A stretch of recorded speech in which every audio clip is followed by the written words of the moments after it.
ஸ்ரீகுமரன் தங்க மாளிகை ஸ்வர்ணதாரா பிளஸ்ல சேவ் பண்ணா தங்கத்தோட சேர்த்து உங்களுக்கு பிராண்டட் பரிசுகளும் கிடைக்கும். SKTM ஜுவல் ஆப்பை உடனே டவுன்லோட் பண்ணுங்க. அண்மை செய்தி. ஆன்லைன் ரம்மி விளம்பரத்தில் நடித்த விவகாரத்தில் நடிகர் பிரகாஷ் ராஜ் அமலாக்கத்துறை அலுவலகத்தில் ஆஜர் செய்யப்பட்டிருக்கிறார்.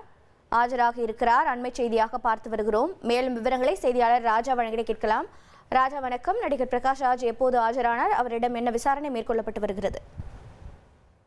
அதாவது சூதாட்ட செயலிகளை ஊக்குவித்ததாக தொடர்பாக முதலில் ஹைதராபாத் போலீசார் FIR பதிவு செய்த அடிப்படையில் அமலாக்கத்துறை இது தொடர்பாக விசாரணை தொடங்கியது.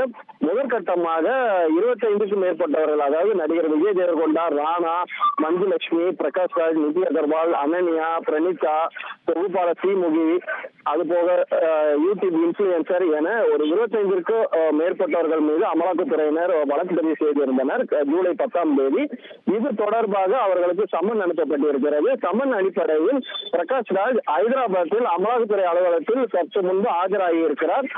விசாரணை நடைபெற்றுக் கொண்டிருக்கிறது. அவருடன் வழக்கறிஞருடன் பிரகாஷ் ராஜ் விசாரணைக்கு ஆஜராகி இருக்கிறார். ஏற்கனவே மார்ச் மாதத்தில் இது தொடர்பாக போலீசார் இது தொடர்பாக விசாரணை தொடங்கிய போது கூட பிரகாஷ் ராஜ் ஒரு மன்னிப்பு வீடியோ போட்டிருந்தால், நான் முன்பு ஒரு தடவை அதை ப்ரொமோஷனில் ஈடுபட்டேன், அதற்கு பிறகு நான் எந்த பெட்டிங் செயலிலும் ஈடுபடவில்லை, விளம்பரத்திலும் ஈடுபடவில்லை என மன்னிப்பு கேட்டு ஒரு வீடியோ வெளியிட்டிருந்தார். இருந்த போதும் தொடர்ந்து இந்த வழக்கு நடைபெற்று வருகிறது. முதலில் போலீசார் தரப்பு வழக்கு நடைபெற்று வந்தது. தற்போது இது அமலாக்கத்துறை பக்கம் மாறி இருக்கிறது. அமலாக்கத்துறை சம்மன் அனுப்பிய நிலையில் முதற்கட்டமாக பிரகாஷ் ராஜ் ஹைதராபாத்தில் உள்ள அமலாக்கத்துறை அலுவலகத்தில் ஆஜராகி விசாரணைக்கு உட்பட்டு இருக்கிறார்.